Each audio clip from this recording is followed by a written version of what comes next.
Inaprubahan na ng Senado ang panukalang budget ng 2024 ng Presidential Communications Office, kabilang ang mga agencies at corporations na sakop ng PCO na nagkakahalaga ng mahigit 1 bilyong piso.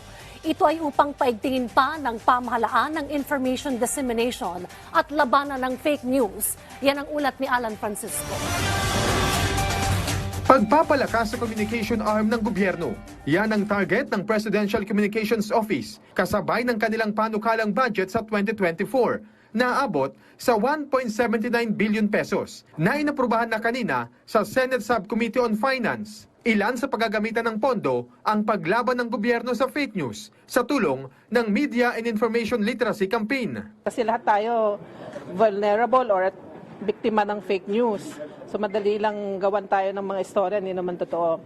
So ngayon, ginawa namin siyang scientific-based.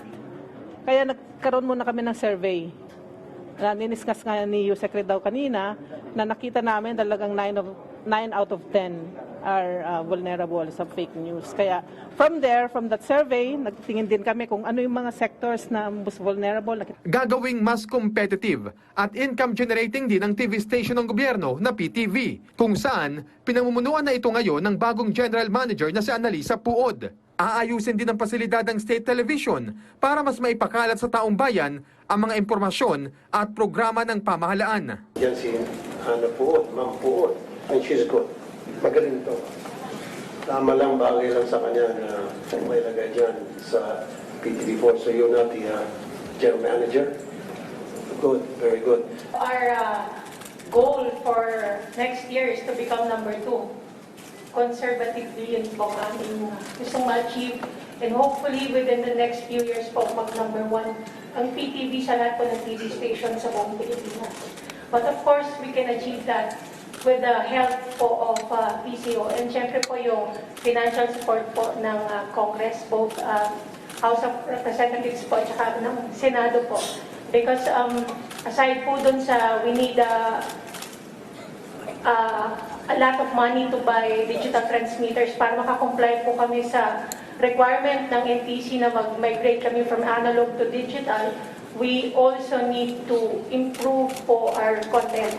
Mas maayos na pasilidad para sa government TV, tiyak aniyang mas makararating sa taong bayan ang mga balita at iba pang programa. We're thinking of building 60 digital transmitters nationwide po para yung buong Pilipinas makover po ng PTV in terms of reach. And we're also looking at building our own broadcast complex po dito sa Metro Manila because that's part of our charter. So right now po we don't have our own building. We need to build our own broadcast complex na pwede pong tumapad sa, kung kaya po sir, if we can fund it, Warner Brothers or Universal Studios na hindi lang po mag-house ng studio for news content, for documentaries, for yung mga content po na tungkol sa mga problems po ng lipunan, but also we can create cultural, educational, inspirational content po, sports, and esports also, and iba pa pong mga bagay na gusto pong mapanood ng ating mga kababayan. I am confident hindi lang number 2, number 1. Nabanggit din ang nilulutong programa ni Willie Revillame na Kapwa Ere sa PTV at IBC. At sa ngayon ay nasa ilalim pa rin ng negosasyon. It's a welcome addition sa amin kung matutuloy siya. To make the government station number 2. Sana, kasi syempre ano din si Willie Revillame, talagang maganda rin yung mga malaking following niya. Yun pa yung tinaplatya, ma'am. Looking bright siya. Tinututukan na rin ng PCO ang pagre-regular ng mga empleyado ng PTV at iba pang concerns na na-erase sa pagdinig noong nakaraang taon. Ngayong taon, marami po kaming magandang balita para sa inyo.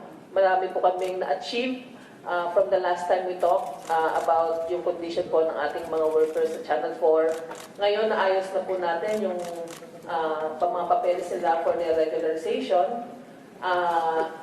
Nasa last mile na lang po tayo ngayon, is in the hands of the CSC, yung approval ng bagong reorganization nila. Sa kabuuan, naisumiti na ng PCO sa Budget Department ang bagong structure ng ahensya kung saan pagdating ng 2024, target nila na mawala na ang COS position sa ahensya. Sa IBC 13 naman, isinusulong na mabayaran na ang mga retirees nito. Habang wala pa, may ilang programa na silang ginawa sa IBC bilang pagsuporta rin sa mga akbang ng pamahalaan. Alan Francisco, para sa Bayan.